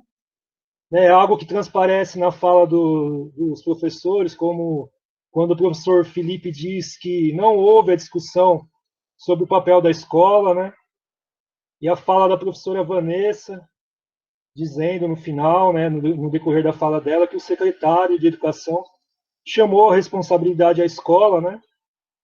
Então, assim, nós percebemos que, no geral, tem-se aí uma dificuldade, né, do diálogo entre os professores e a gestão pública, né? E os professores, sem ter voz, né, na maioria dos casos, são pressionados e induzidos pelas secretarias de educação a dar conta da educação, né, a dar conta aí do ensino remoto. Acredito que é algo que está presente, né, nas relações entre os profissionais da educação e as autoridades aí responsáveis, né, lamentavelmente. Então, dessa maneira, meu comentário será no sentido de relacionar com o que foi colocado, né, de maneira geral, o que está acontecendo na escola pública de ensino fundamental de Santo André, especialmente o que temos vivenciado na EJA. Então, salvo algumas proporções, né, os alunos do ensino fundamental da EJA em Santo André também são atingidos por muitas dessas variáveis que foram apresentadas, né, e que nos levam a pensar, por exemplo, onde os alunos estão, né, e quem são os nossos alunos. Algo que fica claro aí na fala do professor Rodolfo, quando ele cita a realidade da Zona Leste, né, onde trabalha. É uma realidade que é bem próxima dos alunos da EJA, da cidade aqui do município de Santo André, que a sua maioria, né, vivem em áreas periféricas do município, tem acesso às condições dignas de sobrevivência, né? São alunos que, em sua maioria, são trabalhadores informais, e que estão sem condições de fazer um isolamento social adequado nesse momento, e sem possibilidade de acesso aí ao ensino remoto. Então, em alternativa, né, às plataformas digitais, a Secretaria de Educação de Santo André ela priorizou a entrega de atividades em papel. Mas eu gostaria de destacar, né, um agravante aí, porque essa proposta, né, ela diz que os alunos, né, retirem as atividades impressas na escola. Então, é uma proposta que segue de encontro com os decretos municipais e estaduais, que estão estabelecendo o isolamento como principal objetivo no momento. Ou seja, é uma proposta que expõe os alunos, e isso no auge, né, do ritmo aí da difusão dos contágios, né. Preocupa muito porque grande parte dos estudantes da EJA, eles têm acima de 60 anos, né, a maioria, grande parte deles está aí, faz parte do grupo de risco. Então, pensando com a fala inicial do professor João sobre o papel da escola e os professores, né, e a relação escola-comunidade, eu penso que nós estamos no momento que os estudantes, né, as famílias, eles estão precisando compreender o que está acontecendo. Né, elas precisam de apoio emocional para enfrentar várias questões, né, que os atingem, né. Por isso, acredito que seja fundamental estar mais próximo, né, entrar em contato, verificar as condições de saúde, né, as condições materiais e psicológicas dos estudantes e das famílias. É algo que já foi tocado aqui, né, já foi tangenciado no debate, mas acredito que é a partir disso que a gente tem que pensar a possibilidade do ensino em casa, né? O que não significa ser contra a realização de atividades pedagógicas remotas, mas sim a favor de que elas sejam, né, discutidas, planejadas, tenhamos formação, né, para isto, que seja complementar ao ensino presencial e acessível aos alunos, né, que possibilite o acesso e a permanência a todas e todos os estudantes. O que também não significa concordar com a substituição da atividade pedagógica profissional, né, de maneira presencial. Então, como apresentado aí no decorrer do debate, né, conforme percebemos, né, na rotina, no cotidiano, né, das escolas, o desafio é grande, né, são muitas questões a cuidar nesse momento que é inédito. Mas vejo que as respostas elas não virão das salas dos secretários de educação, porque muitos deles sequer nunca pisaram na escola pública. Também não existe um modelo pronto a seguir. Então, penso que as discussões elas devem envolver a comunidade, as famílias, os estudantes, e é essencial ouvir os professores nesse momento, né? Algo que, a meu ver, não está acontecendo. E por isso, né, já em sentido de ir fechando aqui a minha contribuição, eu vou apontar aqui como os professores da rede de ensino de Santo André vêm se posicionando frente a esse contexto, né, buscando mais de um tipo de ação e pensando em estratégias para atingir todas as casas, atingir o coletivo. Assim, como eu percebi que acontece em outras redes, como alguns professores comentaram, né, alguns professores da rede Santo André tiveram acesso aos grupos de WhatsApp dos alunos, né, com o objetivo de verificar como eles estão, de manifestar um apoio, né, nesse momento, estando ali mais próximo, demonstrando, né, a solidariedade e buscando desenvolver atividades com caráter reflexivo, né, sobre esse momento. Então, dessa maneira, buscamos, de certa forma, a manutenção de um vínculo com os estudantes. Então, esse é um ponto. O outro ponto é que um grupo de professoras e professores da EJA, da cidade de Santo André, se mobilizou. E aí foi produzido um documento e estamos colhendo as assinaturas na rede, né, para protocolar junto aos departamentos, né, das autoridades responsáveis pela educação de Santo André e entidades que discutem a educação no município e na região. Assim, o documento ele será protocolado na Secretaria de Educação de Santo André, no Departamento da Educação de Jovens e Adultos, Conselho Municipal de Educação, no Fórum Regional de Educação, no Fórum Municipal de Educação e no Fórum de Educação de Jovens e Adultos do ABC.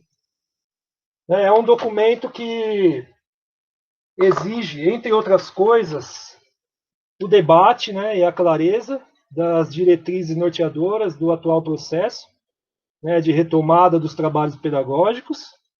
Os professores também julgam que as orientações para enfrentar esse período excepcional devem ser normatizadas e documentadas e que as decisões precisam ser amplamente discutidas e divulgadas junto à comunidade escolar. Então, é um documento que ele traz uma série de questionamentos para o debate, né, e busca a construção de algumas propostas, né, que foram encaminhadas aí às autoridades de educação do município e da região.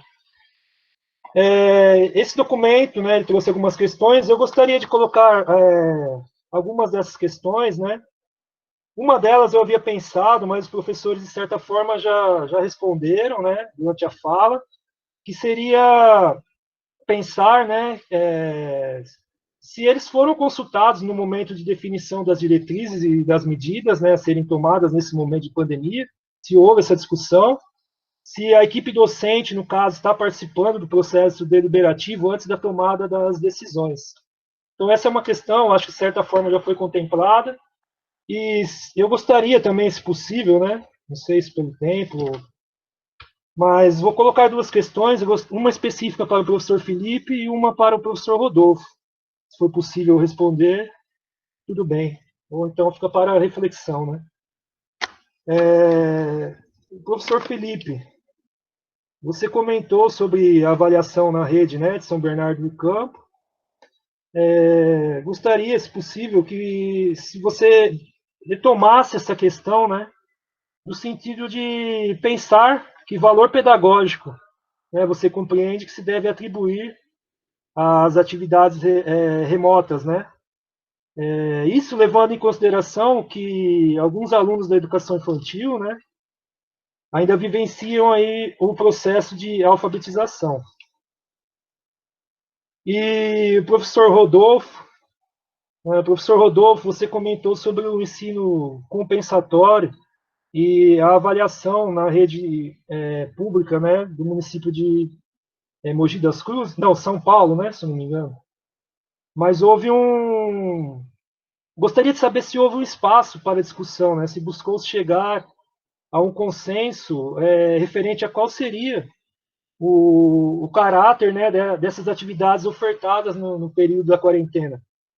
É um instrumento de avaliação, são atividades que serão computadas para validação dos dias letivos ou horas trabalhadas. Quem serão os responsáveis em corrigir essas atividades? Acho que por hora é isso, essa é a minha contribuição no momento. Agradeço a oportunidade. Obrigado.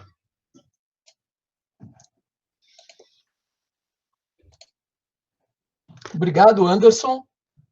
Ouvimos, né, os 4 professores, mais o professor João. Agora podemos, então, abrir. Professora Ítali, posso passar a palavra? Vamos lá, nós temos aqui alguns comentários e uma pergunta. Eu vou começar pelos comentários, porque tem alguns comentários interessantes que dialogam, né, com as falas dos nossos convidados. Professora Luciana Miano, vemos que mais uma vez a história se repete, a proposta lançada como tábua de salvação é tratar igual os diferentes. Nas redes de ensino há um desejo de materiais instrucionais à equipe docente e discente, esquecendo-se do necessário diálogo e, sobretudo, do apoio para que se possa oferecer um tratamento mais equânime que, de fato, consiga atingir mais crianças e jovens. Professor Luiz Henrique, também penso na educação remota e não EAD, o governo vomitando uma série de mídias e os professores se desdobrando para dar conta do ainda burocrático e digital. Gostei da fala das substituições, o que é lousa, o que é caderno, entre outras conotações. Professora Mona Lisa Galucci, sou mestranda de educação da Unifesp, professora da classe bilíngue para surdos da Prefeitura de Guarulhos, educação infantil e séries iniciais do fundamental. Com tudo que está acontecendo, estamos passando por um momento muito difícil para os nossos alunos ouvintes e para os surdos, que é mais complicado, pois em sua maioria os alunos estão em processo de aquisição da língua de sinais, sendo que as famílias, em grande parte, não sabem a Libras. E aí, por fim, temos uma questão aqui, por hora, né, da professora Alcione. Gostaria de saber do professor como ele sabe quais alunos fizeram as atividades ou participaram. se há contabilização das presenças das crianças e se há orientação, se as ausências serão contabilizadas e influenciarão no final do ano. Ao que eu tenho entendido aqui na nossa rede, a gente tem levado em consideração o contexto todo, né? Mas que esse documento vem aí exigir que haja uma garantia de uma carga horária mínima, né? Talvez, né, porque a gente está num processo muito bacana de discutir a proposta curricular, talvez haja uma preocupação, né, dos gestores aqui em cumprir algo que esteja à altura da rede estadual, né, com toda aquela plataforma toda aquela parafernália toda que tem ocorrido. Então, talvez se viesse uma resolução mais clara, explícita, em âmbito federal, talvez a gente pudesse discutir isso que a gente está discutindo hoje de uma outra maneira, né? Mas como há exigência do cumprimento da carga horária mínima, eu acho que, de certa maneira, ouvindo os colegas aí, eu acho que há assim, reitero a minha fala, né? Essa demanda por produtividade, por cumprir o calendário letivo, né? Então, eu acho que está muito ligado a isso. Quanto à frequência, né? A gente vai levar em consideração N fatores. Na verdade, para a gente aqui não tem nada definido. O próprio documento coloca que vai haver uma orientação posterior quanto ao calendário escolar e a questão da frequência também, que ainda vai ser uma coisa estudada, porque a gente não sabe quanto tempo isso vai durar, né? Então, eu acredito que haja uma espera de uma orientação em âmbito federal, né? É isso que eu gostaria de contribuir. Ia comentar aqui a pergunta que o Anderson fez no final da fala dele, né, a questão com relação à avaliação, se foi discutida, né, assim, eu comentei mesmo no sentido da discussão entre nós professores, porque por parte da prefeitura, até o meu conhecimento, eles não deram nenhuma diretriz, né, e inclusive, assim, deixaram bem aberto e bem assim, olha, né, a minha impressão, enquanto professor, trabalhando pelas informações que me chegam, as orientações que me dão para o trabalho e o que eu acabo acompanhando, é o quê? Se fez para cumprir os dias letivos.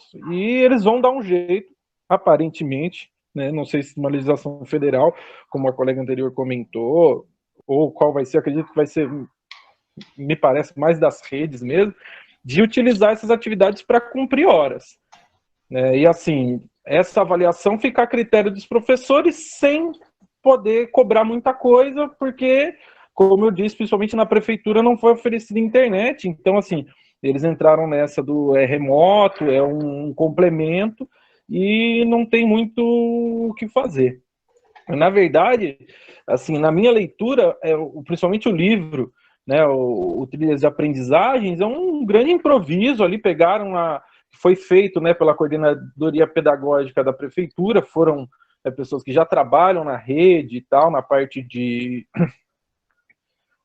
formação dos professores, e fizeram umas atividades ali bem próximas de livro didático, fizeram aquele compêndio para falar, olha, os alunos estão tendo uma atividade e as horas estão sendo cumpridas, né, e ponto.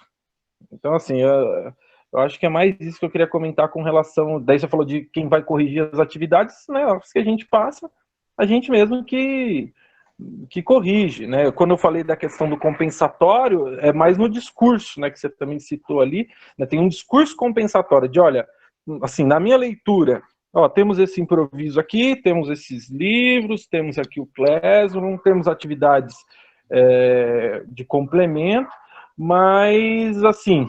Depois a gente vai correr atrás, porque agora a gente sabe que não vai atingir todo mundo, porque a gente não está dando internet, e sabemos que os alunos vão conseguir acompanhar, meio que assim, né? O discurso que se tem é isso. Em relação à avaliação, eu comecei a falar sobre ela, né? O Anderson perguntou o valor pedagógico das avaliações.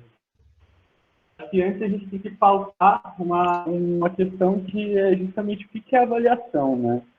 Para mim, avaliar, eu tenho um planejamento, né? Então, qual que é meu planejamento? Para mim planejar, eu tenho que ter um objetivo. Qual que é meu objetivo? Para me objetivar alguma coisa, eu tenho que ter algum sentido de ser educador. Então, quando me perguntam como eu estou avaliando, eu tenho que considerar essas coisas, né? Quando eu falei avaliação lá que eu faço com meus alunos, eu fiz no sentido de avaliar justamente o que eles me mandaram. Tem uma sequência didática, a primeira foi sobre Covid-19 e a segunda foi sobre questões indígenas. Eles me mandam uma resposta e eu avalio comentando de acordo com a resposta que ele me deu. Mas, no geral, a avaliação do processo de ensino-aprendizado, do processo pedagógico, eu ainda não consigo fazer, eu acho que é muito difícil para qualquer professor fazer nesse momento. Porque, justamente, a gente está trabalhando numa educação que, digamos, é nova, né? A gente não sabe muito bem qual que é o projeto de educação, o que a gente vai fazer nesse momento para poder avaliar alguma coisa. Então, no fundo das contas, eu sempre acho que é uma avaliação. Essa avaliação nesse sentido que pergunta como que eu estou fazendo ou não com os alunos, ele vai ter um valor burocrático, né? Um valor burocrático de simplesmente garantir algum discurso em algum documento que foi dado aula e que foi avaliado no processo de ensino-aprendizado. Então, eu penso muito dentro dessa chave, né? Avaliar o que nesse momento, né? Se é o que as secretarias estão esperando, se o aluno vai desenvolver alguma nova habilidade, alguma nova competência nessa educação à distância, que eu particularmente acho bem difícil acontecer. Em relação às frequências que perguntaram, o controle, para mim, é justamente como o Rodolfo comentou, né? O controle é se fez ou se não fez até o momento, e isso vai dar presença, porque como a gente controla, né, a frequência numa educação à distância?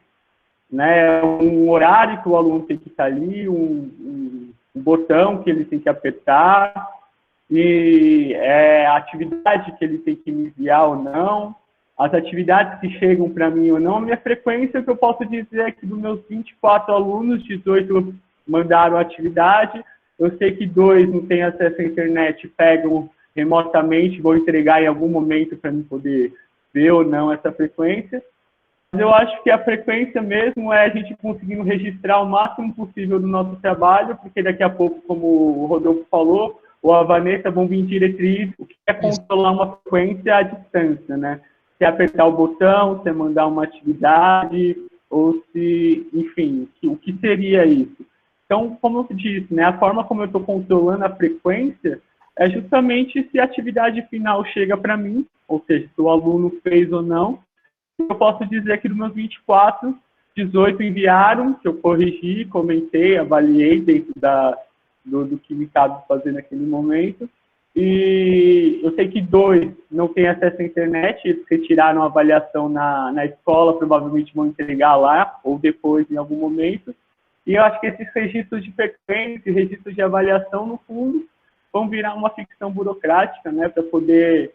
Depois, como os professores comentaram antes, quando vier alguma diretriz ou do governo federal ou não, a gente conseguir garantir que o ano letivo aconteceu de alguma forma. Obrigado, Felipe. Ok. Nós temos aqui mais 3 questões, professor Ótimo. Jorge, quando for oportuno. Olha, professor Jefferson Moreira, coordenador pedagógico dos anos finais do ensino fundamental, pelo que eu entendi, está nos acompanhando lá da Bahia. Ele pergunta como analisam as orientações do parecer CNE 5 de 2020, que autoriza as atividades não presenciais para educação básica e superior em escolas públicas e privadas de todo o país. Professora Márcia Gilpato, uma pergunta para o professor Anderson. Houve já, pela rede municipal, uma diretriz em relação às evasões pós-pandemia, como realizar a busca ativa? Professora Célia, parabeniza os professores e a professora, né, pelas excelentes explanações, e gostaria de voltar à questão da geração. Os professores, né, Felipe, Rodolfo, Anderson e Vanessa, comentaram sobre dados dos estudantes, incluindo aqueles da EJA com mais de 60 anos, sobre onde moram, em quais condições estão vivendo esses momentos.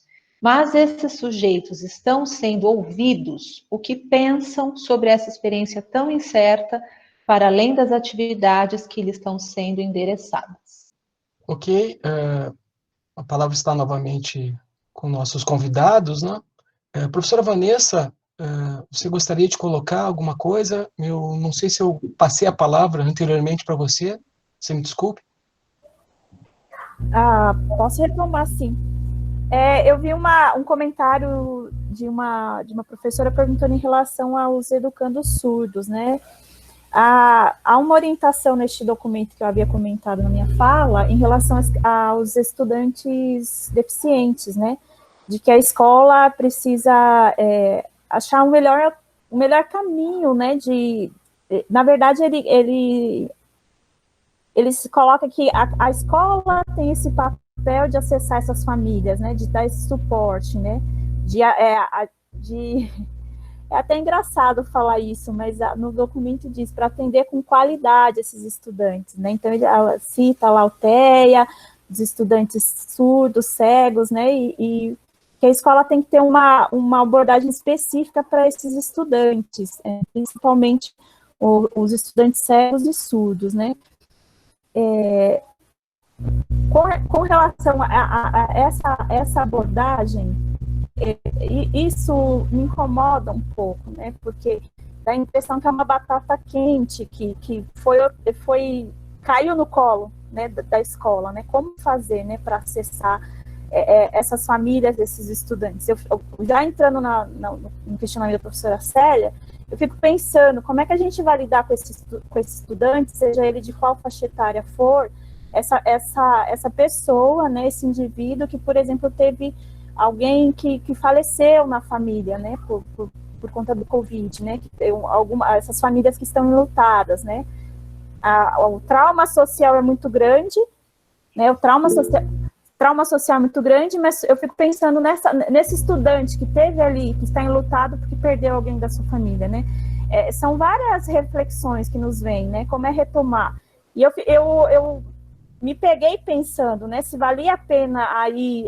retomar e começar um planejamento, começar a pensar como é que vai ser essa volta, mas ao mesmo tempo também o que eu vou encontrar, né, como é que essas crianças voltam para a escola, no meu caso são crianças pequenas, né, qual vai ser o diálogo, como vai ser esse diálogo com elas, o que elas trazem, né, qual é a percepção de mundo, de realidade, de vida que essas crianças trazem, né? Eu fico pensando muito no que o Sarmento fala lá das crianças que voltam do pós-guerra, né?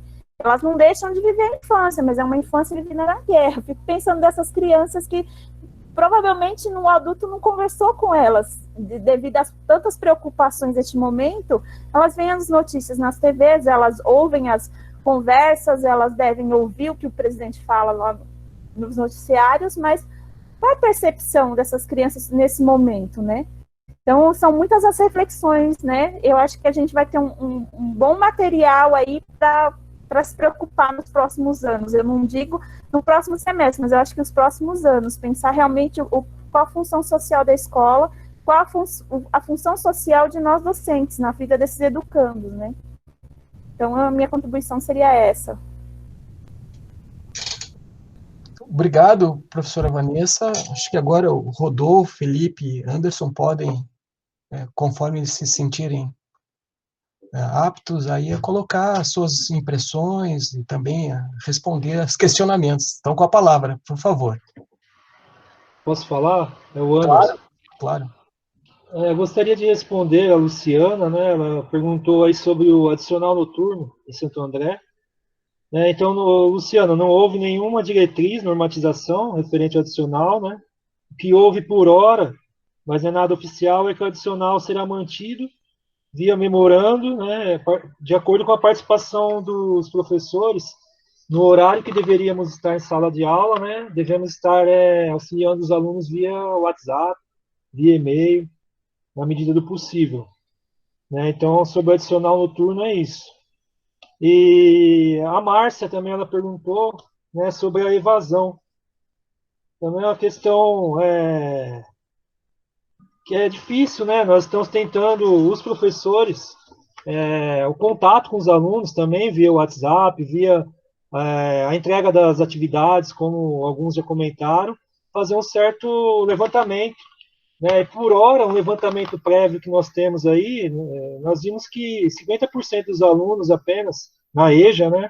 No caso, na escola que eu que eu atuo, eles têm acesso ao WhatsApp. Quer dizer que metade dos alunos daquela unidade escolar, eles não sabem praticamente o que está acontecendo, né, em relação a essas diretrizes, essa normatização, né. Inclusive, essas são algumas das questões que estão no documento, né, que eu mencionei durante a fala. Então, nós estamos tentando agir entre os professores, tentando buscar alguma ação, fazer esse levantamento entre os professores, ao mesmo tempo cobrando, né, a gestão pública nesse sentido. Primeiro, como que eu analiso as diretrizes que autorizam o ensino remoto? Olha, eu acho que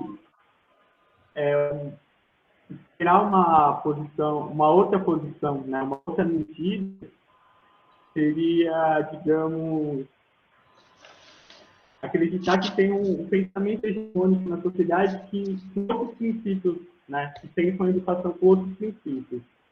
No mundo que a gente vive, eu acho que todas as pressões aconteceriam nesse sentido de garantir o ensino remoto, porque o que está acontecendo no privado. Está dando para ouvir? Agora, chefe? Vou retomar. Esperar que uma outra postura do governo, acho que nunca aconteceria, né? Porque a gente está vivendo uma pandemia que pode ser que dure mais de um ano, né? E como parar a educação da forma que a gente entende agora, sem um tipo de autorização de um ensino remoto. Seria colocar todo mundo em risco. Mas aí, pensando na provocação que o professor João colocou, isso não acontecer, né? Era justamente a gente conseguir entender a educação, principalmente a educação pública, sobre uma forma da gente inserir no mundo como ele está sendo, né? O que a educação agora exigiria, né? Pensar muito nisso, garantir vidas, né? Então, a escola, ela também ela é um ponto, digamos assim, um ponto avançado de contato com muitas pessoas. Por ali a gente conseguiria, assim, como estão fazendo entrega de receita, de cartões, dessas coisas, conseguir organizar realmente uma assistência social. Eu acredito muito nisso. Ou pensar como a educação se inseriria ali, como ela poderia acontecer. Então, eu analiso nesse sentido, né? Não teria muito o que o governo fazer. Mas o que eu acho que o mais importante do que analisar ou não se autoriza ou não, seria como que a gente, enquanto educador, conseguiria resgatar o sentido de educação e realmente pensar como que ela deveria funcionar agora, né? Porque eu não sei se garantir um ensino remoto seria a melhor postura das escolas nesse momento. Eu acho que talvez considerar a vida, e aí entrando um pouco no que a professora Célia falou, de fazer uma escuta dessa sociedade, entender quais são as demandas, principalmente fome ou não, seria mais importante para a gente. E, Célia, acho que não, a gente não está escutando os nossos alunos. Por exemplo, a maioria das coisas que eu sei é através da mídia, né? Eu não sei se meu aluno, se algum deles se a família teve redução na renda deles, eu não sei se eles estão passando fome, eu não sei se eles têm fralda, eu não sei quantas pessoas trabalham em ensino remoto na casa deles, eu não sei se eles têm tablet, se eles têm celular, se eles têm computador, ou seja, eu não sei praticamente nada. Eu suponho, através de dados estatísticos, reportagens, muita gente não tem acesso a isso tudo. E eu fico pensando justamente como isso é complicado, né? Eu, como professor de crianças, não ter essa clareza. E 2 exemplos me aconteceram ontem e hoje. Eu volto a retomar. Ontem minha irmã, de 7 anos, fez uma live chorando que estava com saudade. Ou seja, essa reação dela ao isolamento do mundo mostra como ela tem uma confusão ali na vivência dela. E o que é a gente continuar com uma escola remota, né, enquanto ela está chorando por saudade do irmão, sem convivência com os colegas, com os professores ou com outras pessoas. E sabendo que ela está salvaguardada com alimento, com casa e com todas essas coisas. E um outro exemplo é de uma colega professora que relatou que tentou organizar uma rotina para as filhas dela, como acontecia na escola, um momento de brincar, um momento de sol, um momento de tudo isso. No primeiro dia foi bacana, no segundo também, no terceiro já foi mais difícil. Hoje em dia, o que ela falou que acontece? Ela tem que insistir para a filha conseguir fazer a lição, né, digamos assim. E uma coisa que ela falou que é bem curioso para a gente pensar, né, como a nossa discussão é adultocêntrica, digamos, da pandemia, a filha dela pediu para faltar na escola ontem. Obrigado, obrigado, Felipe. Eu queria também fazer um comentário, né? Eu concordo em grande parte com o que o Felipe falou, né? Só que é até engraçado a gente ver que a gente fica tentando, a gente estuda e tenta discutir educação, né? E pensar, né? O papel da escola pública, o papel da educação, tanto não só no momento da pandemia e tudo mais, mas a gente vê agora, principalmente no momento limite como esse, né? Que as ações elas são burocráticas, né? Você vê, esse parecer de liberação do Conselho Nacional de Educação é cumprir os dias letivos, não vamos perder o ano, né? Vamos escutar professor? Não vamos escutar professor, não vamos escutar aluno, ninguém. Eles fizeram um projeto, coloca uma questão, a meu ver, muito midiática, né, de você mostrar, olha, estamos fazendo algo, né? Quando algo é feito, né, ou é para garantir os dias, ou para ser um tanto quanto conteudista, né? Se a gente acompanhar, não sei se vocês acompanharam, vocês têm a mesma impressão que eu, mas antes das redes públicas lançarem esses projetos e tal para a quarentena, você teve as redes particulares estavam super em foco, mostrando lá que eles estavam fazendo o que eles sabem fazer, o que eles se propõem a fazer, que é serem conteudistas, passarem muito conteúdo ali para preparar o cara, né, para o vestibular, para o que eles sempre, o seu ensino propedêutico de sempre, né? Então, as redes públicas, quando tentam mostrar essa qualidade aí, fora garantir os dias, tentam ser conteudistas, né? E aí, quando eu coloco essa questão de ter depois um ensino compensatório depois, né, também de querer jogar conteúdo depois, sem pensar realmente em educação, né, que é uma coisa que a gente está discutindo aqui, que a gente levanta, mas infelizmente quando a gente olha para a realidade, não está se pensando, né, em nada disso, né, está se pensando o quê? Em garantir dias, no máximo garantir conteúdos, e ponto final. E por último, essa questão geracional, eu tô achando muito curioso, porque a gente sempre fica aquele discurso muito, né, assim, forte nas escolas, na mídia, de que os alunos, eles estão super, né, ligados à internet, a essas coisas todas. E quando a gente chega no momento de eles usarem essas ferramentas, a gente vê que eles não têm essas habilidades de fato, né, e que, assim, se coloca aqui muitas vezes os alunos são super tecnológicos, os professores super atrasados e aquela coisa toda, né? E no final das contas, até retomando um pouco o que eu tinha comentado antes, a forma escolar, essa relação social da escola, de como aprender, do que ser passado e das culturas escolares acaba sendo mais forte, né, mais presente do que a própria tecnologia, que a gente vê que eles aparentemente entendem um pouco mais, conseguem se relacionar um pouco mais com essa forma já consolidada de relação social ali, cultural da escola, do que com essas relações, né, tecnológicas que se dizia até então que eles são super inteirados e que eles precisam disso e ponto, né? Então, assim, isso talvez seja um gancho para uma esperança um pouco que o Felipe colocou, né, que eu acho bem interessante a gente pensar, que talvez agora a gente pode pensar novos rumos, né, de ver que com isso a gente não consegue se relacionar direito, né, e que essa outra relação, essa relação da escola, essa relação ali daquele momento, né, ele se impõe agora como uma coisa mais forte, mais consolidada ainda, e muito consolidada para as pessoas. Apesar do que eu acho que a gente discute mais, né, as ações governamentais e a realidade do pensamento hegemônico e do que se pensa de sociedade acaba se impondo e talvez vire tudo EAD depois. Não sou muito otimista. Obrigado, Rodolfo. Eu creio que, pela informação aqui da professora Ítali, nós podemos agora, já tendo em vista o nosso horário, né, já encaminhar mais para o final. Antes, eu vou passar a palavra ao professor João, algum comentário, alguma colocação, professor? Então, Jorge, eu só queria primeiro agradecer, né, aos nossos convidados, né, Fiquei muito feliz assim com o que eu vi, né, com o nível do debate.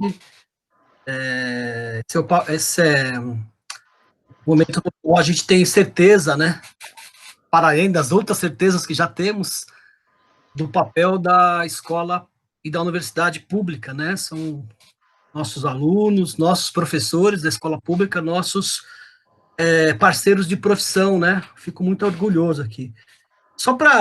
Fiquei pensando aqui, o tempo, no final, a partir de algumas falas, só para acabar assim, rapidinho, um comentário.